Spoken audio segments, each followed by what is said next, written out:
મિત્રો આપણે મેટાલર્જી પૂરું કર્યું. હવે ઓર્ગેનિક કમ્પાઉન્ડ્સ કન્ટેનિંગ હેલોજનયુક્ત કાર્બનિક સંયોજનો જોઈએ આપણે. એમાં કાર્બન હેલોજન બંધ આવેલો હોય છે. કાર્બન સાથે હેલોજન જોડાયેલો હોય છે. હેલોજન એટલે FCl BrKI જોડાયેલો હોય છે. એમાં કાર્બન અને હેલોજન વચ્ચેનો બંધ છે સહસંયોજક બંધ હોય છે, ધ્રુવીય સહસંયોજક બંધ, જેમાં કાર્બન પર આંશિક ધન વીજભાર અને હેલોજન પર આંશિક ઋણ વીજભાર ઉદ્ભવવાને કારણે એની ઘણી બધી રાસાયણિક પ્રક્રિયાઓ એને આધારે પણ સમજાવી શકાય છે. હવે કઈ રીતે બને છે? કુદરતમાંથી સીધા નથી મળતા. હાઇડ્રોકાર્બનમાંના હાઇડ્રોજનનું વિસ્થાપન હેલોજન વડે કરવામાં આવે તો હેલોજનયુક્ત કાર્બનિક સંયોજનો મળે. હાઇડ્રોકાર્બન છે મિથેન, ઇથેન, પ્રોપેન, બેન્ઝીન. એમાં હાઇડ્રોજનનું વિસ્થાપન કરીએ ક્લોરોમિથેન, ક્લોરોઇથેન, બ્રોમોઇથેન, બ્રોમોબેન્ઝીન, ક્લોરોબેન્ઝીન જેવા સંયોજનો મળે છે, જે કુદરતમાં મુક્ત સ્વરૂપે મળતા નથી, પરંતુ કૃત્રિમ સંશ્લેષણથી બનાવવામાં આવે છે. મિથેન જે મુક્ત સ્વરૂપે મળે એમાં સંયોજનો મુક્ત સ્વરૂપે મળતા નથી, પણ કૃત્રિમ સંશ્લેષણથી બનાવવામાં આવે છે. હવે એનું વર્ગીકરણ જોઈએ, ક્લાસિફિકેશન. વર્ગીકરણમાં વિવિધ રીતે વર્ગીકરણ કરવામાં આવે છે. એમાં પેલું છે હેલોજન પરમાણુની સંખ્યાને આધારે વર્ગીકરણ. હેલોજન પરમાણુની સંખ્યાને આધારે એના પ્રકાર પાડીએ તો મોનોહેલો આલ્કેન, ડાયહેલો આલ્કેન, ટ્રાયહેલો આલ્કેન વગેરે થશે, અથવા મોનોહેલો આલ્કેન અને બીજું પોલીહેલો આલ્કેન. એક કરતાં વધારે હેલોજન હોય તો પોલીહેલો આલ્કેન. મોનોહેલો આલ્કેન છે એમાં એક જ હેલોજન આવેલો હોય છે. દાખલા તરીકે ક્લોરોઇથેન. એ બીજા પ્રકારમાં પણ આવી શકે પાછો. ક્લોરોઇથેન છે, ત્યાર પછી બ્રોમોઇથેન છે વગેરે આવશે. એમાં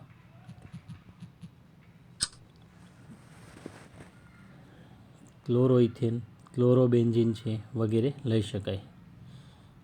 ડાયહેલો આલ્કેન છે એમાં બે હેલોજન હોય છે. ડાયહેલો આલ્કેન ને ડાયહેલો એરિન. એમાં મોનોહેલો આલ્કેન ને મોનોહેલો એરિન આવે, એમ ડાયહેલો આલ્કેન અને ડાયહેલો એરિન. એમાં હેલોજનની સંખ્યા બે હોય છે, બે હેલોજન આવેલા હોય છે. હવે એમાં ખાસ ડાયહેલો આલ્કેન છે એમાં પાછા બે પ્રકાર છે, જેમિનાલ અને વિસિનાલ. જેમિનાલ ડાયહેલાઇડ છે એને આલ્કિલિડીન હેલાઇડ પણ કહેવામાં આવે છે, એમાં ખાલી હેલાઇડ. અને વિસિનાલને આલ્કિલિન ડાયહેલાઇડ. એટલે જેમિનાલ ડાયહેલાઇડ છે એમાં જે બે હેલોજન છે બંને એક જ કાર્બન સાથે જોડાયેલા હોય છે. દાખલા તરીકે 1,1 ડાયક્લોરો ઇથેન આપેલો છે આપણને, 1,1 ડાયક્લોરો ઇથેન. પછી 2,2 ડાયક્લોરો પ્રોપેન પણ લઈ શકાય. એમ વિસિનાલ છે એમાં બંને હેલોજન પાસેના કાર્બન પર હોય છે. 1,2 ડાયક્લોરો ઇથેન આપેલો છે, વિસિનાલ ડાયહેલાઇડનું ઉદાહરણ છે 1,2 ડાયક્લોરો ઇથેન. હવે આ જેમિનાલનું બીજું નામ છે આલ્કિલિડીન હેલાઇડ. આલ્ક તરીકે બે કાર્બન છે એટલે ઇથ શબ્દ આવશે. તો આને બીજું શું કહીશું આપણે? CH3. આ ધ્યાનમાં રાખજો, એક ઘણી વખત આ શબ્દ પણ આપેલો હોય છે, ઇથિલિડીન ક્લોરાઇડ. CH3CH Cl2 એટલે ઇથિલિડીન ક્લોરાઇડ થશે. અને CH2Cl CH2Cl એટલે ઇથિલિન ડાયક્લોરાઇડ થશે, ઇથિલિન ડાયક્લોરાઇડ. એટલે આ એક બાબત ધ્યાનમાં રાખજો તમે. પછી એ જ રીતે ડાયહેલો એરિન લઈએ તો 1,2 ડાયબ્રોમોબેન્ઝીન છે, 1,4 ડાયબ્રોમોબેન્ઝીન એટલે ઓર્થો ડાયબ્રોમોબેન્ઝીન, પેરા ડાયબ્રોમોબેન્ઝીન કે ઓર્થો ડાયક્લોરોબેન્ઝીન, પેરા ડાયક્લોરોબેન્ઝીન વગેરે. મેટા ડાઇક્લોરોબેન્ઝીન વગેરે લઈ શકાય. ટ્રાયહેલો આલ્કેન અથવા ટ્રાયહેલો એરિન છે, એમાં 3 હેલોજન હોય છે. 1 2 3 ટ્રાયક્લોરો પ્રોપેન, બરાબર. ક્લોરોફોર્મ એટલે CHCl3 કહીએ છીએ આપણે, એ પણ ટ્રાયહેલો આલ્કેન છે. પછી બીજી રીતે વર્ગીકરણ કરીએ તો સેકન્ડ વર્ગીકરણની મેથડ છે હેલોજન ધરાવતો કાર્બન sp3 સંકરણ ધરાવતો હોય. એટલે હેલોજન ધરાવતા કાર્બન સાથે સિંગલ બોન્ડ જ હોય, એમાં હેલો આલ્કેન અથવા આલ્કાઇલ હેલાઇડ કહીશું આપણે. હેલો આલ્કેન અથવા આલ્કાઇલ હેલાઇડ એટલે એના પણ પાછા 3 પ્રકાર પડશે: પ્રાથમિક, દ્વિતીયક અને તૃતીયક. આની ખાસ જરૂર પડશે, ધ્યાનમાં રાખજો. પ્રાથમિક, દ્વિતીયક ને તૃતીયક. પ્રાથમિક કોને કહીશું? તો એમાં હેલોજન ધરાવતો કાર્બન બીજા એક જ કાર્બન સાથે જોડાયેલો હોય તો પ્રાથમિક હેલો આલ્કેન કહેવાય. દાખલા તરીકે ક્લોરો ઇથેન છે, જેનું સામાન્ય નામ ઇથાઇલ ક્લોરાઇડ છે. એમાં એક હેલોજન ધરાવતો કાર્બન અન્ય એક જ કાર્બન સાથે જોડાયેલો છે. દ્વિતીયક, સેકન્ડરી, તેમાં હેલોજન ધરાવતો કાર્બન એ બીજા 2 કાર્બન સાથે જોડાયેલો હોય. દાખલા તરીકે CH3, CHCl, CH3. તો આ જે હેલોજન ધરાવતો કાર્બન છે એ બંને બાજુ 2 CH3 છે, એટલે એની સાથે 2 કાર્બન સાથે જોડાયેલો છે, એટલે 2 ક્લોરો પ્રોપેન, દ્વિતીયક આલ્કાઇલ હેલાઇડ છે. તૃતીયક, ટર્શરી. તૃતીયક હેલો આલ્કેન દાખલા તરીકે આપ્યો છે તમને તૃતીયક બ્યુટાઇલ ક્લોરાઇડ, CH3 થ્રાઇસ-CCl, નામકરણ શીખી ગયા છો તમે. એમાં હેલોજન ધરાવતો કાર્બન બીજા 3 કાર્બન સાથે જોડાયેલો હોય તો એને તૃતીયક આલ્કાઇલ હેલાઇડ કહીશું આપણે. હવે અહીંયા એલાઇલિક હેલાઇડ છે. એલાઇલિક હેલાઇડ એમાં હેલોજન ધરાવતો કાર્બન છે. આમાં હેલોજન ધરાવતા કાર્બનનું સંકરણ sp3 જ હોય, પણ હેલોજન ધરાવતો કાર્બન દ્વિબંધ ધરાવતા કાર્બન એટલે કે sp2 સંકૃત કાર્બન સાથે જોડાયેલો હોય છે, એટલે એને એલાઇલિક હેલાઇડ કહેવાય. આ એલાઇલિક શબ્દ ખાસ ધ્યાનમાં રાખજો, એની જરૂર પડશે. ઘણી વખત સ્પેશિયલ આપી દે એલાઇલ બ્રોમાઇડ, આવો શબ્દ આપે, આવો પ્રશ્ન પણ પૂછાઈ ગયો છે. તો એલાઇલ સમૂહ એટલે CH2 ડબલ બોન્ડ CH2, આ સમૂહને આપણે એલાઇલ સમૂહ કહીશું, બરાબર. એટલે એલાઇલિક હેલાઇડ છે એમાં હેલોજન ધરાવતો કાર્બન દ્વિબંધ ધરાવતા કાર્બન સાથે જોડાયેલો હોય છે. એટલે તમને એલાઇલિક બ્રોમાઇડ આપ્યું હોય તો CH2 ડબલ બોન્ડ CH2Cbr થશે. એમાં આ આપેલું છે એલાઇલ ક્લોરાઇડ આપેલું છે, એલાઇલ ક્લોરાઇડ આપેલું છે, એલાઇલ ક્લોરાઇડ આપેલું છે. પછી અહીંયા પણ જુઓ, હેલોજન ધરાવતો કાર્બનનું સંકરણ sp3 જ છે. આ કાર્બનનું સંકરણ sp3 છે, પણ એ કોની સાથે જોડાયેલો છે? દ્વિબંધ ધરાવતા કાર્બન સાથે. પછી અહીંયા હેલોજન ધરાવતો કાર્બન છે, આ કાર્બન એનું સંકરણ sp3 છે, પણ એ અહીંયા ચક્રીય રચનાના દ્વિબંધ ધરાવતો જે કાર્બન છે એની સાથે જોડાયેલો છે. એમ અહીંયા પણ હેલોજન ચક્રીય રચનાના કાર્બન સાથે જોડાયેલો છે, પણ એનું સંકરણ sp3 છે, પણ એ sp2 સંકૃત કાર્બન સાથે જોડાયેલો છે, એટલે આને આપણે એલાઇલિક હેલાઇડ કહીશું. અને એલાઇલિક વિસ્થાપન પણ આવશે. એલાઇલિક સ્થાનમાંથી વિસ્થાપન, એના ઘણા પ્રશ્નો પૂછાયેલા છે, બરાબર. Br2 એ સૂર્યપ્રકાશની હાજરીમાં થાય, અથવા તો NBS એટલે કે એન બ્રોમોસક્સિનિમાઇડની હાજરીમાં પ્રક્રિયા થાય, વિસ્થાપન પ્રક્રિયા, તો એમાં NBS દ્વારા થાય. તો એ બધામાં એલાઇલિક સ્થાનમાંથી વિસ્થાપન થાય છે. ત્યાર પછી લઈએ છીએ આપણે બેન્ઝાઇલિક હેલાઇડ. બેન્ઝાઇલિક હેલાઇડ છે એમાં હેલોજન ધરાવતો કાર્બનનું પોતાનું સંકરણ sp3 હોય, પણ એ બેન્ઝીન વલયના કાર્બન સાથે જોડાયેલો હોય છે. દાખલા તરીકે આનું નામ બેન્ઝાઇલ ક્લોરાઇડ એટલે ક્લોરોમિથાઇલ બેન્ઝીન IUPAC થશે, સામાન્ય બેન્ઝાઇલ ક્લોરાઇડ. પછી છે 1 ક્લોરોઇથાઇલ. અહીંયા 1 ક્લોરોઇથાઇલ બેન્ઝીન વલયના કાર્બનથી ક્રમ આપીએ આપણે તો આ કાર્બન છે, બેન્ઝીન વલયના કાર્બનથી ક્રમ આપીએ તો આ કાર્બન પહેલો કાર્બન થશે, પહેલો કાર્બન અને બીજો કાર્બન એટલે 1 ક્લોરો અને 2 કાર્બનનો સમૂહ એટલે ઇથાઇલ સમૂહ એટલે 1 ક્લોરો ઇથાઇલ બેન્ઝીન. બરાબર. પાછો 2 ક્લોરો ઇથાઇલ બેન્ઝીન હોય તો બેન્ઝાઇલિક એલાઇડ નહીં કહેવાય, એમાં કાર્બન છે આ કાર્બન સાથે હેલોજન છે આ કાર્બન સાથે આવશે એટલે બેન્ઝાઇલિક નહીં કહેવાય. પછી ઉદાહરણ આપ્યું છે નીચે, હા આ જે એટલો સમૂહ છે એ ઇથાઇલ સમૂહ થશે 2 કાર્બનનો. એમાં 1 પર ક્લોરો છે અને 2 પર પણ ક્લોરો સમૂહ છે. 1 પર ક્લોરો છે અને 1 પર મિથાઇલ છે એટલે એને આપણે કહીશું 1 ક્લોરો 1 મિથાઇલ ઇથાઇલ સમૂહ આખો 2 કાર્બનનો એટલે અને બેન્ઝીન વલય સાથે જોડાયેલો છે. એ પાછો તૃતીયક પણ છે. જુઓ, હેલોજન ધરાવતો કાર્બન અન્ય 3 કાર્બન સાથે જોડાયેલો છે એટલે તૃતીયક પણ થશે. એટલે આ રીતે એકનું એક જ સંયોજન છે એ વર્ગીકરણમાં એક કરતાં વધુ જગ્યાએ આવી શકે છે. ત્યાર પછી હેલોજન ધરાવતો કાર્બન છે એ sp2 સંકરણ ધરાવતો હોય, sp2 સંકરણ ધરાવે હેલોજન ધરાવતો કાર્બન તો એના આધારે આપણે વર્ગીકરણ કરીએ. આપણે sp2 સંકરણ ધરાવે એના આધારે વર્ગીકરણ કરીએ તો અહીંયા વિનાઇલ એલાઇડમાં હેલોજન ધરાવતો કાર્બન છે ડાયરેક્ટ ક્યાં જોડાયેલો છે? બેન્ઝીન વલય સાથે. બેન્ઝીન વલય છે એના કાર્બન સાથે જોડાયેલો, દ્વિબંધ ધરાવતા કાર્બન સાથે જોડાયેલો છે એટલે એને વિનાઇલિક એલાઇડ કહીશું. આપણે અહીંયા વિનાઇલિક એલાઇડ કહીશું. બરાબર. અહીંયા પણ વિનાઇલિક એલાઇડ હેલોજન ધરાવતો કાર્બન જ દ્વિબંધ ધરાવતા કાર્બન સાથે છે એટલે એનું સંકરણ sp2 હોય. આમાં અને આમાં ડિફરન્સ છે, ધ્યાનમાં રાખજો બંને. બરાબર.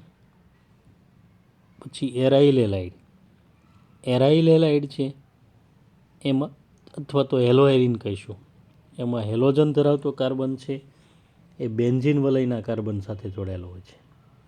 આ બેન્ઝીન વલયનો કાર્બન છે એની સાથે જોડાયેલો છે હેલોજન ધરાવતો કાર્બન એટલે એને આપણે એરાઇલ એલાઇડ કહીશું અથવા હેલોએરિન તરીકે ઓળખીએ છીએ. હવે આપણે હેલો આલ્કેન અને હેલો એરિન આ બંનેમાં મેઇન બધાની પ્રક્રિયાઓ આવશે એટલે પ્રક્રિયાઓ છે એનો અભ્યાસ કરવાનો છે. તો પેલું છે બનાવટ આવશે દરેકની, હેલો આલ્કેનની બનાવટ અને હેલો એરિનની બનાવટ જોઈએ. તો હેલો આલ્કેનની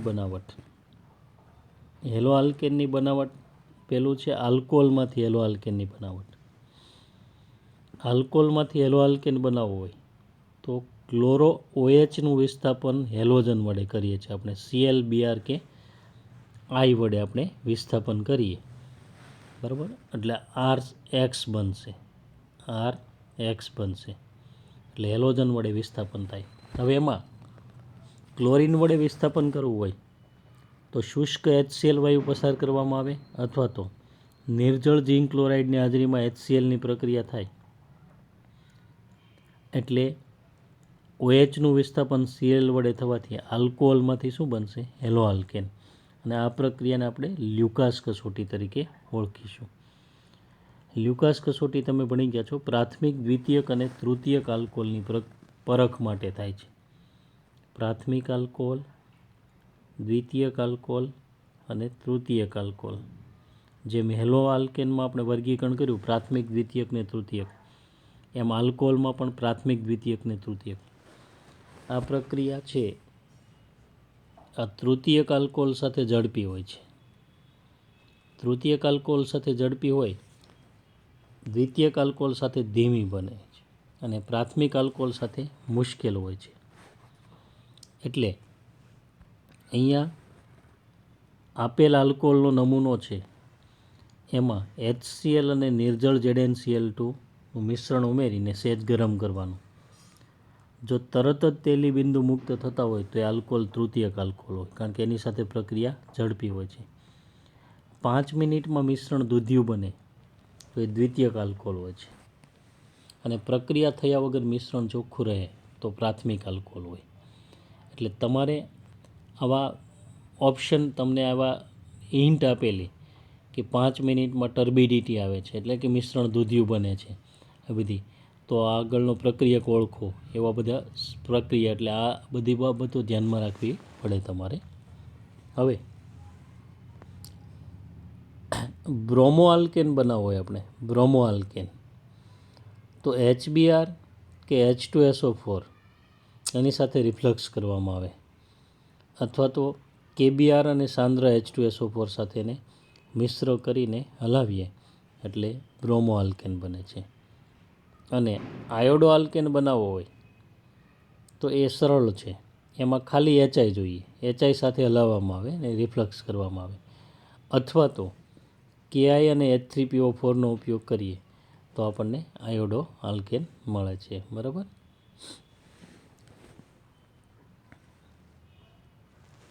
હેલોજન એસિડની પ્રતિક્રિયાત્મકતાનો ક્રમ. HI છે સૌથી વધુ પ્રતિક્રિયાત્મક, HBr એના કરતાં ઓછો, અને HCl સૌથી ઓછો. અને આલ્કોહોલમાં એલાઇલિક આલ્કોહોલ હોય, એલાઇલિક સમૂહ હોય એટલે CH2 ડબલ બોન્ડ CH2 સમૂહ હોય તો એલાઇલ કહેવાય, એટલે એની પ્રક્રિયા ઝડપી થાય છે. બેન્ઝાઇલિકની એના કરતાં ધીમી, તૃતીયકની એના કરતાં ધીમી, પ્રાથમિકની સૌથી ધીમી હોય છે. હવે અહીંયા HCl છે એ HBr ને HI કરતાં ઓછું સક્રિય છે, એટલે પ્રાથમિકને દ્વિતીયક આલ્કોહોલની સાથેની HClની પ્રક્રિયા લઈએ તો નિર્જળ ઝિંક ક્લોરાઇડની જરૂર પડે છે, જે લુઈસ એસિડ તરીકે વર્તી અને આ જે પ્રક્રિયા છે, બરાબર, એ પ્રક્રિયાને આગળ વધારે છે. પહેલાં આલ્કોહોલનું પ્રોટોનેશન કરે અને કાર્બોકેટાઇન ઉત્પન્ન કરે છે. પણ વધુ સક્રિય તૃતીયક આલ્કોહોલ સાથે એની HClની પ્રક્રિયા કરવી હોય તો નિર્જળ ઝિંક ક્લોરાઇડની જરૂર પડતી નથી. પછી મિથેનોલ તથા પ્રાથમિક આલ્કોહોલ છે. મિથેનોલ અને પ્રાથમિક આલ્કોહોલની પ્રક્રિયાઓ SN2 ક્રિયાવિધિ દ્વારા થાય છે. SN2, SN1 એ તો બંને પ્રક્રિયાઓ તમે મિકેનિઝમમાં ભણ્યા છો. કેન્દ્ર અનુરાગી વિસ્થાપન પ્રક્રિયા, ન્યુક્લિયોફિલિક સબસ્ટિટ્યુશન, યુનિમોલેક્યુલર હોય તો SN1 અને બાયમોલેક્યુલર હોય તો SN2. પણ દ્વિતીયક કે તૃતીયક આલ્કોહોલ હોય તેની સાથેની પ્રક્રિયા છે SN1 ક્રિયાવિધિ મુજબ થાય છે.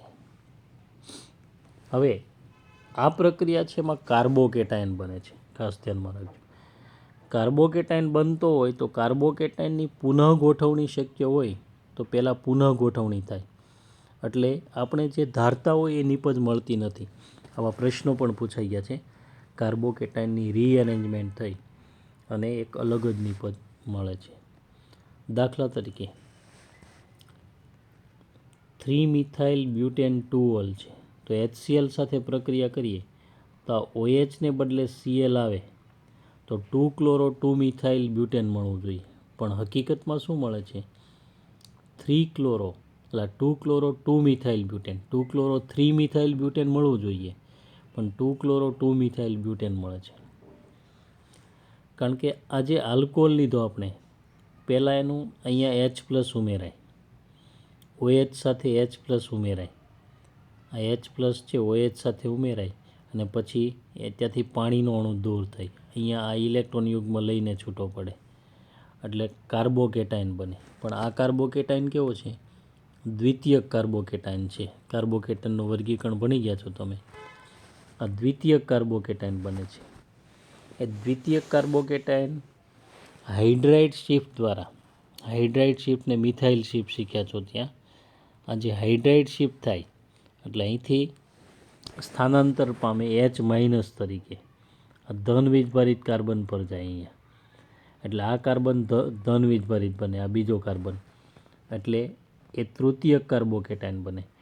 હવે દ્વિતીયક કરતાં તૃતીયક છે વધુ સ્થાયી છે, એટલે વધુ સ્થાયી કાર્બોકેટાઇનમાં રૂપાંતર પામે અને ત્યારબાદ ત્યાં આ ધન વીજભારિત કાર્બન આ બન્યો ત્યાં Cl માઇનસ જોડાશે. હવે એટલે Cl માઇનસ ત્યાં જોડાવાથી આ પ્રકારની નિપજ મળશે. એટલે નિપજ ખરેખર શું થશે?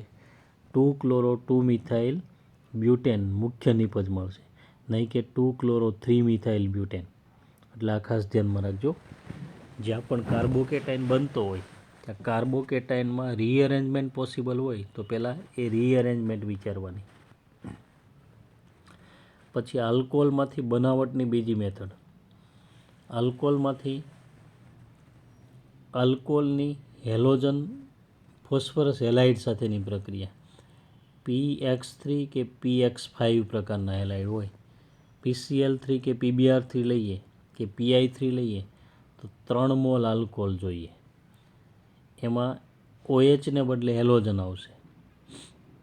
અહીંયા 3 હેલોજન છે એટલે 3 મોલ આલ્કોહોલ સાથે OH ને બદલે હેલોજન આવશે, વિસ્થાપન પ્રક્રિયા થશે અને 3 OH ને 1 P એટલે H3PO3 એટલે ફોસ્ફરસ એસિડ મળશે. આવો એક પ્રશ્ન પૂછાયેલો છે, બરાબર.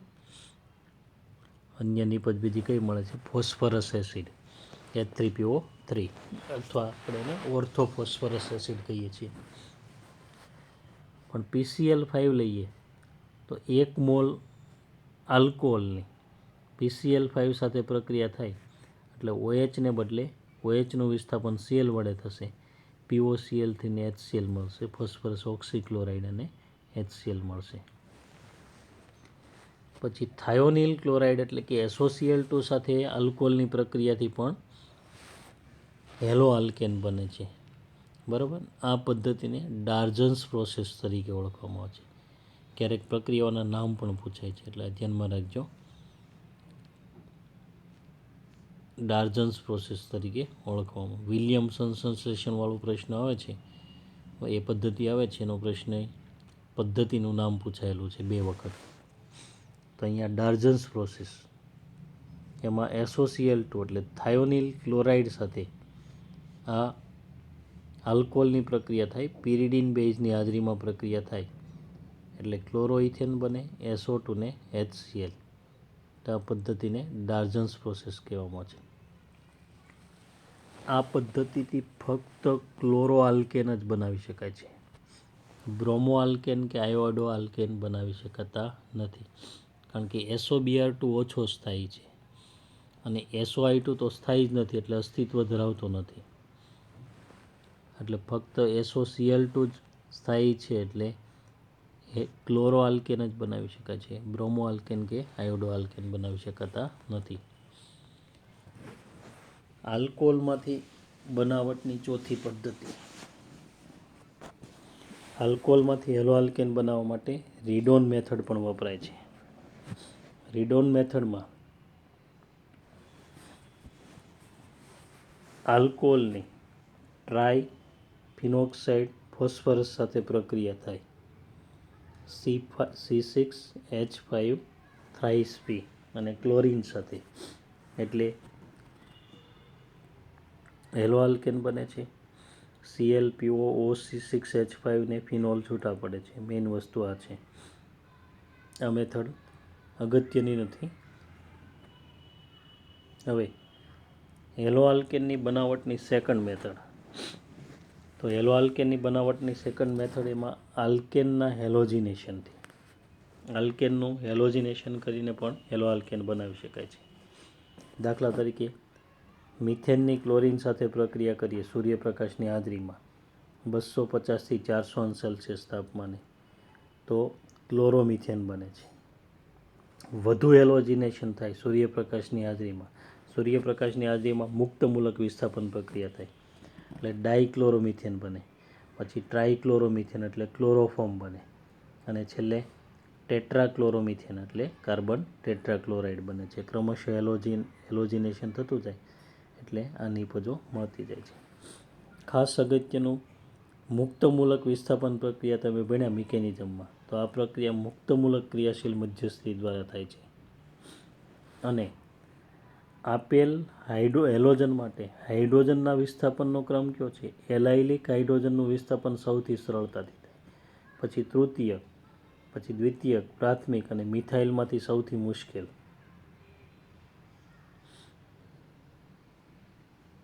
એટલે તમને આપેલું હોય CH2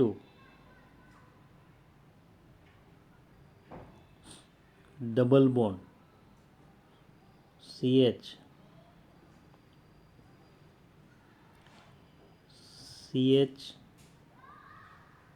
CH3 ટ્વાઇસ,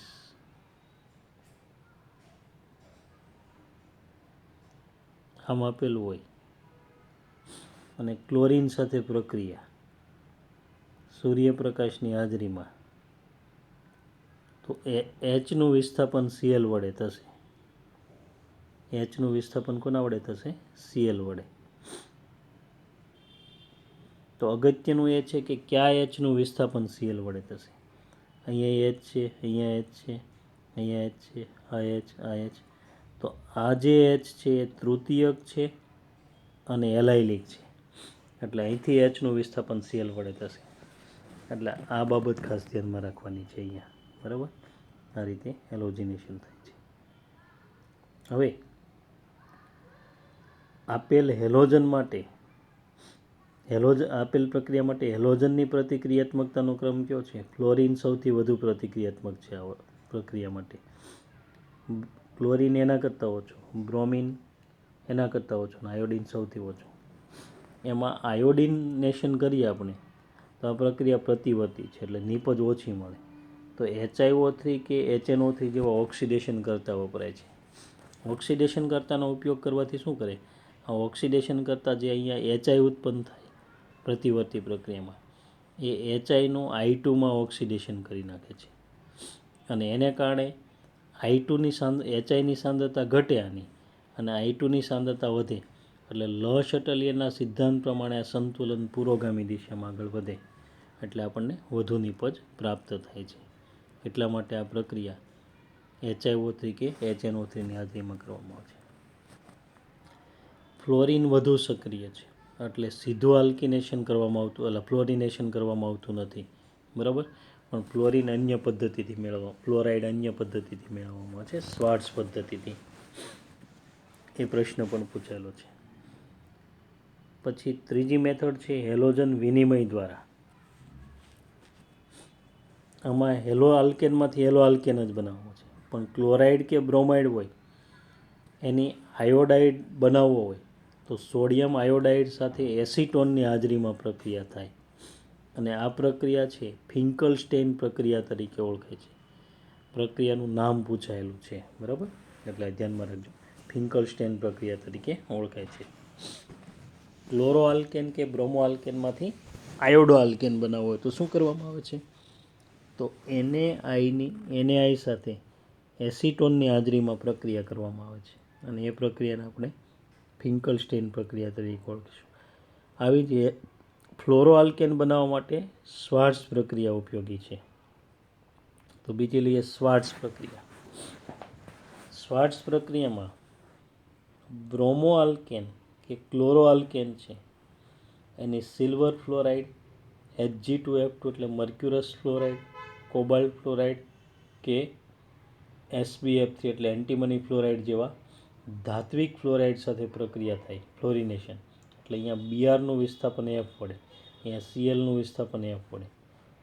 અહીંયા Hg2F2 લીધા એટલે 2F છે, એટલે અહીંયા 2 મોલ ક્લોરો આલ્કેન લઈએ, બરાબર. એટલે આ રીતે આ પ્રક્રિયા થાય છે. તો આ પ્રક્રિયાને આપણે શ્વાર્ટ્ઝ પ્રક્રિયા તરીકે ઓળખીશું. એટલે ફ્લોરો આલ્કેન છે શ્વાર્ટ્ઝ પ્રક્રિયાથી મેળવવામાં આવે છે. પછી ફોર્થ મેથડ છે હેલો આલ્કેનની બનાવટની. આલ્કિનમાંથી હેલો આલ્કેન. આલ્કિનમાંથી હેલો આલ્કેન છે એ હાઇડ્રોજન હેલાઇડ, એમાં પણ પાછા વિવિધ પદ્ધતિઓ આવશે. એમાં જોઈએ આપણે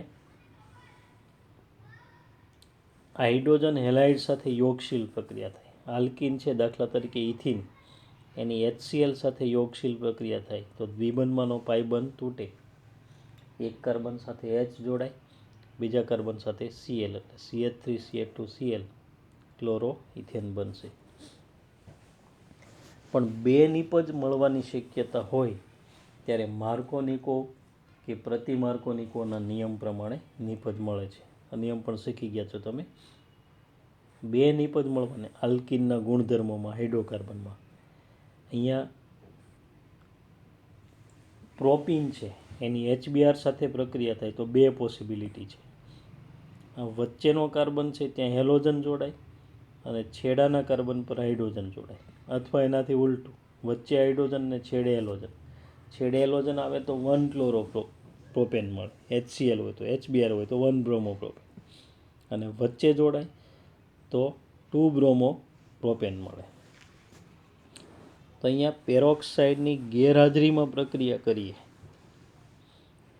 તો વચ્ચે પહેલાં H+ જોડાય એટલે કાર્બોકેટાયન બને, અને દ્વિતીયક કાર્બોકેટાયન વધુ સ્થાયી છે એટલે વચ્ચે ધન વીજભાર આવે, અને ત્યાં Br- જોડાય એટલે 2 બ્રોમોપ્રોપેન મળે ને એને માર્કોનિકોના નિયમ તરીકે ઓળખવામાં આવે છે. બરાબર. અસંમિત આલ્કિન છે આ.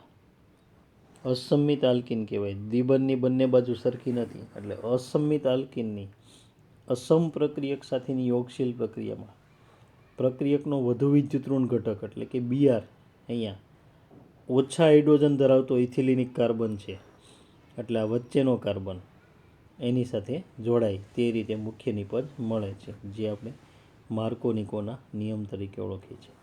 પણ આ જ પ્રક્રિયા પેરોક્સાઇડની હાજરીમાં થાય. જો પેરોક્સાઇડની ગેરહાજરીમાં થાય તો કાર્બોકેટાયન ક્રિયાશીલ મધ્યસ્થી બને છે, પણ પેરોક્સાઇડની હાજરીમાં મુક્તમૂલક ક્રિયાશીલ મધ્યસ્થી બને છે, અને મુક્તમૂલકની સ્થાયીતા માટે 1 બ્રોમોપ્રોપેન મળે છે. બરાબર. એટલે આ રીતે આ નિપજ પ્રાપ્ત થાય છે. પછી ડાયહેલોજન સાથેની યોગશીલ પ્રક્રિયાથી પણ આ બનાવી શકાય છે. ડાયહેલોજન સાથે કાર્બન ટેટ્રાક્લોરાઇડની હાજરીમાં યોગશીલ પ્રક્રિયા કરી, દાખલા તરીકે ઇથિન છે એની CCl4ની હાજરીમાં યોગશીલ પ્રક્રિયા થાય તો દ્વિબંધમાંનો પાઇબંધ તૂટે, બંને કાર્બન સાથે એક Br જોડાય એટલે આપણને શું મળે છે? 1,2 ડાયબ્રોમો ઇથેન એટલે વિસિનાલ ડાયલાઇડ બને છે. પણ આલ્કિનમાં હેલોજન સાથે જ પ્રક્રિયા કાર્બન ટેટ્રાક્લોરાઇડની હાજરીમાં ન કરીએ અને ગરમ કરીએ અથવા સૂર્યપ્રકાશની હાજરીમાં કરીએ તો યોગશીલ નથી થતી, પણ એલાઇલિક વિસ્થાપન થાય છે. આ ખાસ ધ્યાનમાં રાખજો. આને લગતો પ્રશ્ન પણ પૂછાયેલો છે. એટલે આમાં યોગશીલ નહીં થાય, પણ શું થશે? એલાઇલિક વિસ્થાપન થશે. એલાઇલિક વિસ્થાપન થશે એમાં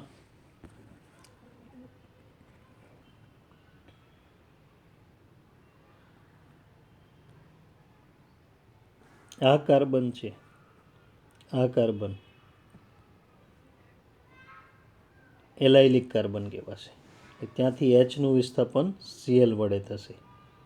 એ જ રીતે SOCl2 સાથે 200 °C તાપમાને સૂર્યપ્રકાશની હાજરીમાં કરો તો આમાં યોગશીલ નહીં થાય, પણ અહીંયા Hનું વિસ્થાપન Cl વડે થશે એટલે એલાઇલ ક્લોરાઇડ મળશે.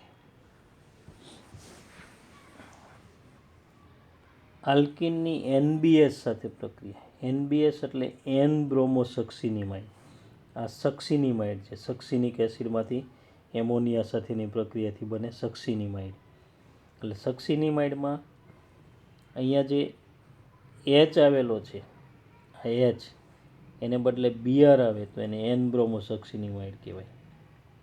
એમાં પણ એલાઇલિક બ્રોમિનેશન થાય, કારણ કે મુક્ત મૂલક દ્વારા થાય છે. આ NBr છે, N ને Brની વિદ્યુત ઋણમયતા લગભગ સરખી, એટલે NBr બંધનું સમવિભાજન થાય એટલે આ બંને એક ઇલેક્ટ્રોન લઈને છૂટા પડે, N અને Br, અને Br મુક્ત મૂલક બને. પછી એ આની સાથે પ્રક્રિયા કરે અને એલાઇલિક સ્થાનમાંથી વિસ્થાપન કરી અને એલાઇલ બ્રોમાઇડ આપે છે NBS દ્વારા.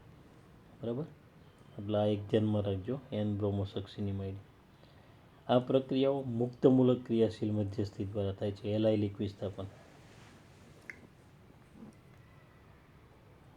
ત્યાર પછી છે આલ્કાઇનમાંથી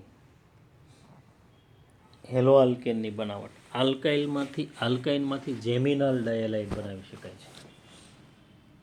આલ્કાઇન દાખલા તરીકે ઇથાઇન છે, તો આ ઇથાઇનની પ્રક્રિયા HCl સાથે કરીએ તો યોગશીલ થાય, એક જગ્યાએ H ને એક જગ્યાએ Cl, HgCl2 ને હાજરીમાં પ્રક્રિયા થાય એટલે ક્લોરોઇથિન મળે છે. આ ક્લોરોઇથિન એની પાછી HCl સાથે પ્રક્રિયા થાય તો 1,1 ડાયક્લોરોઇથેન મળે એટલે જેમિનલ ડાયલાઇડ બને છે. બરાબર.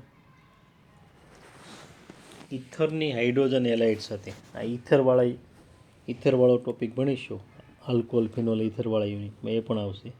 2 મોલ HI સાથે વધુ પડતો HI હોય તો આ બંને ઇથાઇલ સમૂહ છે એની સાથે I જોડાય અને O સાથે 2 H આવશે. એનું મિકેનિઝમ ત્યાં આવશે તમારે, એટલે તમને 2 મોલ આયોડો ઇથેન મળશે. એને લગતો એક પ્રશ્ન, એક વિકલ્પ હિન્ટ આપેલી હોય એમાં આની જરૂર પડી છે, એટલે ધ્યાનમાં રાખજો. પછી હંસ-ડીકર બોરોડાઇન હંસ-ડીકર રિએક્શન.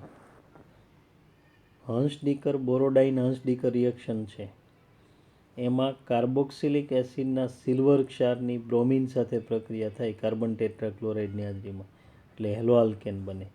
આને ડીકાર્બોક્સિલેશનનો પણ એક પ્રકાર કહીશું. ડીકાર્બોક્સિલેશન વિવિધ રીતે થાય, એમાંથી આ એક છે. CO2 દૂર થાય, Ag સાથે એક Br ને બીજો Br છે એ કાર્બન સાથે જોડાઈ જશે એટલે આ રીતે બ્રોમો ઇથેન મળે છે. આ પ્રક્રિયા પણ મુક્તમૂલક ક્રિયાશીલ મધ્યસ્થી દ્વારા થાય છે. RCOOAg છે એટલે સિલ્વર કાર્બોક્સિલેટ, કાર્બોક્સિલિક એસિડનો સિલ્વર ક્ષાર, એની બ્રોમિન સાથે પ્રક્રિયા થઈ અને અહીંયા O સાથે Br જોડાશે, સહસંયોજક બનતી AgBr છૂટું પડશે. પછી OBr બંધનું સમવિભાજન થાય એટલે RCOO અને Br મુક્તમૂલક બને. એમાં RCOO મુક્તમૂલક છે, CO2 નો અણુ ગુમાવે એટલે આ જે CO2 ઉત્પન્ન થયો એ અહીંયા આ રીતે મળી જાય છે. અને R મુક્તમૂલક સાથે પેલો આ જે મધ્યવર્તી ઉત્પન્ન થયો RCOO Br, એમાંથી Br આવશે અહીંયા અને પાછો RCOO મુક્ત થશે, એમાંથી પાછું CO2 દૂર થશે. આ રીતે શૃંખલા પ્રક્રિયા શરૂ રહેશે. આ ચેઇન રિએક્શન હોય છે, મુક્તમૂલક દ્વારા થાય આ પ્રક્રિયા. બરાબર. તો આ રીતે હેલો આલ્કેન બનાવી શકાય છે. તો હેલો આલ્કેનની બનાવટ ભણ્યા આપણે. નેક્સ્ટ ટાઈમ આપણે ભણીશું હેલો એરિનની બનાવટ અને પછી એના રાસાયણિક ગુણધર્મો જોઈશું.